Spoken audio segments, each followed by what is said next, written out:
தொடர்பான அறிவிப்பை வெளியிட்டிருக்கிறார் திருமதி வி.கே. சசிகலா. அண்மை செய்தியாக பார்த்து வருகிறோம்.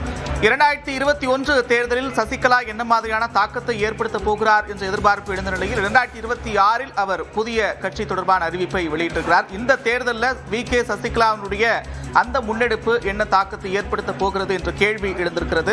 கட்சியினுடைய பெயரை விரைவில் அறிவிப்பேன் என்று தெரிவித்திருக்கக்கூடிய அவர் கட்சியினுடைய கொடியை அறிமுகப்படுத்தியிருக்கிறார். அதிமுக கொடி போன்று கருப்பு, வெள்ளை, சிவப்பு, அதில் அண்ணா, எம்ஜிஆர், ஜெயலலிதா மூவருடைய படங்கள் இடம்பெற்றிருப்பது போன்ற கொடியை அறிமுகப்படுத்தியிருக்கிறார்.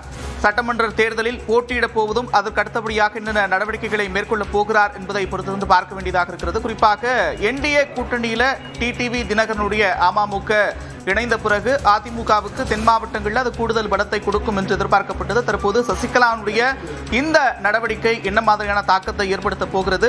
அவர் தனித்து களத்தில் இறங்கப் போகிறாரா அல்லது மீண்டும் என்டிஏ கூட்டணியில் இணைவதற்கான வாய்ப்புகள் இருக்கிறதா என்று பல்வேறு கேள்விகள் எழுகின்றன.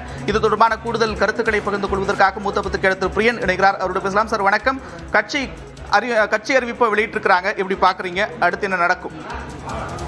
இல்ல, இது அவங்களுடைய நீண்ட பேச்சுல முக்கியமான விஷயம் என்னன்னா தான் ஆட்சி பொறுப்பில் வைத்துவிட்டு போன எடப்பாடி அவர்கள் எப்படிலாம் அவங்களுக்கு பெங்களூரு சிறையில் இருக்கும்போது தொந்தரவு கொடுத்தாங்கன்ற ஒரு விஷயத்த ரொம்ப டீட்டெயிலா சொல்றாங்க. இதன் மூலமாக எடப்பாடியை எதிர்த்து தன்னுடைய பாலிடிக்ஸ் இருக்கும் அப்படின்ற ஒரு விஷயத்த வலியுறுத்துறத நம்ம பாக்குறோம். இந்த கட்சி ஆரம்பிச்சதே கூட எடப்பாடியை வீழ்த்துறதுக்கான ஒரு விஷயமா தான் நம்ம பாக்குறோம். சோ அது எந்த விதத்தில் பண்ண போறாங்க அப்படின்ற ஒரு விஷயம் இருக்கு.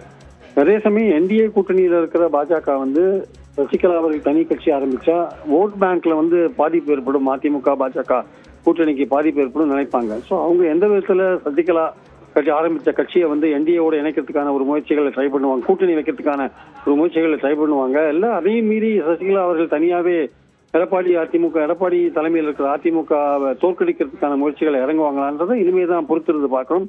ஒரு பக்கம் ஓபிஎஸ் திமுக சைடு போற சூழல்ல, ஒரு பக்கம் சசிகலா தனி கட்சி ஆரம்பிக்கிற நிலைமையில கிட்டத்தட்ட அதிமுக தினகரன் என்டிஏ கூட்டணியில் இருக்கிற சூழல்ல அந்த ஓட் பேங்க் இருக்கு, அந்த கம்யூனிட்டியோட ஓட் பேங்க் மூணா பிரிகிற வாய்ப்பு இருக்கிறத நம்ம பாக்குறோம் நம்ம.